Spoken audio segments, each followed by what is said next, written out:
खुलुमबाय नोंथांमोनखौ फुंबिलिनि गोसो गोथारै बरायबाय। दिनै 12 नभेम्बर 2020 बिस्थिबार। फैदो दिनै फुंबिलिनि माखासे मोजां गाज्रि आरो फिसा गेदेर खौरांफोरखौ फारि फारि मिथिनानै लानि। लोगोफोर दासान्दि गोजां बोथोर जाबाय आरो गोजांगासिनोबो दङ। दा बेनिखायनो बे जेकेटखौ आं गाननाय जादों। दा टाइमा जागासिनो दं फुंबिलिनि 2 बाजि। 2 बाजियाव आं दा सिखारनानै भिडिअ खालामगासिनो दङ। मानोना आंहा सानाव खामानि दङ, सानाव भिडिअ खालामनो सोलाबा। अब्ला जेबो गोबाव खालामालासिनो जागायजेनसै दिनैनि बे खौरांफोरखौ। गिबि खौराङानो जाबाय APROनि साब इन्सपेक्टर मोहम्मद सुगित आलीखौ डिउटी समाव इउनिफर्मनि बाहेरा टफि मुस्लिमफोरनि टफि गानदोंमोन। बैनि थाखाय गावनि डिसिप्लिनखौ लाखिनो हायैनि थाखाय आरो इउनिफर्मनि बारगा ड्रेस गाननायनि थाखाय सासपेन्ड खालामनाय जाबाय। बिथाङा दिसपुराव डिउटी मावोमोन होननानै मिथिनाय जादों। लोगोसे दिल्ली गभर्नमेन्टआ दिवालियाव बमा फाननाय एबा गावनायखौ बन्द खालामनायावबो फान खुंनायनि थाखाय 7 जन दखानिफोरखौ पुलिसआ एरेस्ट खालामदों आरो बिसोरनिफ्राय गासै 600 किल'ग्राम एबा केजि कालि फुजानि बमा मोननाय जादों, जेरै एटम बमा, आसि बमा, फुलजारि बायदिसिना बमा मोननाय जादों।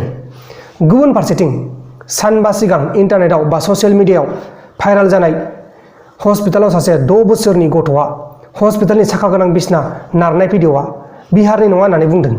बे भिडिअआ उत्तर प्रदेशनि देवरिया जिल्ला हस्पिटालनिसो होननानै बुंनाय जादों आरो बे मेसेजखौ क्लियार खालामदों बिहारनि माखासे लिडारफ्रा।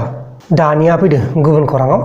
गुबुन खौराङा जाबाय हजाय पुलिसआ सासे 19 बोसोरनि सिख्लाखौ कार्बि आंलं जिल्लानि दायां मुगनिफ्राय रैखा खालामनानै सासे आजिजुर रहमान मुंनि सेंग्राखौ एरेस्ट खालामदों।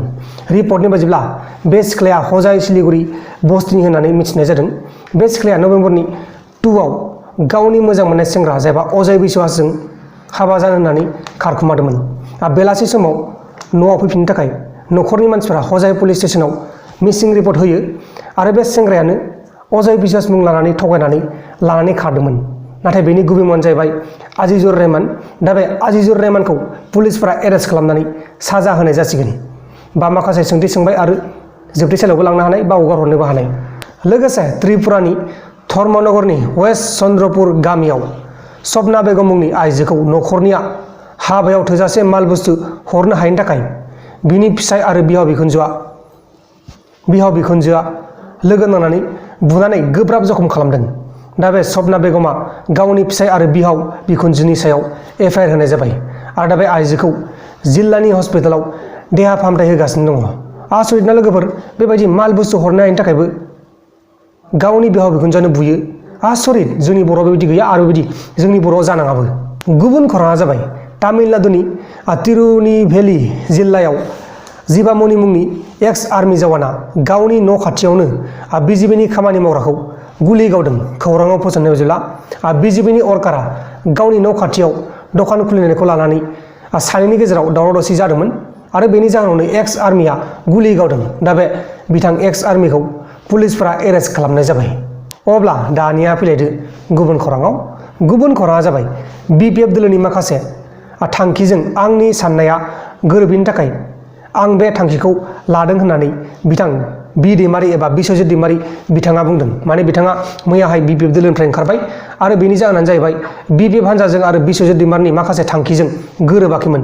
दा बेनि जाहोनावनो बिथां बिस्वजित दैमारिया BPF दोलो जायबा जोंनि बे BTCखौ 17 बोसोर सालायबोबाय बै दोलोनिफ्राय ओंखारनाय जाबाय आरो बे ओंखारनायखौ लानानै BPFनि माखासे खामानि मावग्राफ्रा गोबां दुखु मोनदों। लोगोसे अर्नब ग'स्वामीनो सुप्रिम कर्टआ बेल होनाय जाबाय। बिथाङा हाइकर्टजों नेवसिजानानै बा हाइकर्टनि सिगाङाव आर'ज गाबदोंमोन, नाथाय बेनि केसखौ हाइकर्टआ बेल होआखैमोन। दा बेनि जाहोनावनो बिथाङा सुप्रिम कर्टनि सिगाङाव आर'ज गाबदोंमोन। दा बिथाङा थाबैनो उदां जाफिनसिगोन आरो बिथाङा उदां जानानै गावनि रिपाब्लिक मिडियायाव बा रिपाब्लिक TV निउस चेनेलाव थाबैनो बुंबाय थासिगोन। बिथाङाथ' ओरै पुस्ता है भारत बेबायदि बुङो। गोबां मोजां मोनो मानसिफ्रा बेखौ आरो गोबां सापर्टबो खालामो बिथांखौ। दा बिथाङा थाबैनो उदां जासिगोन। लोगोफोर, दिनैनि फुंबिलिनि रादाबफोरा बेखिनिल'मोन। जुदि नोंथांमोना आंनि बे भिडिअखौ मोजां मोनदों अब्ला भिडिअखौ शेयार खालाम नोंथांनि लोगोनो। आरो दासिमबो जुदि नोंथांमोना आंनि बे प्रान्जल नार्जारि इउटुब चेनेलखौ साबस्क्राइब खालामाखै अब्ला अन्नानै साबस्क्राइब खालाम। दाहाय बेलासियाव मोनसे रादाब फैगासिनो दं, बेलासिनि रादाब नोंथांमोना नायबानो जाबाय। बाय बाय।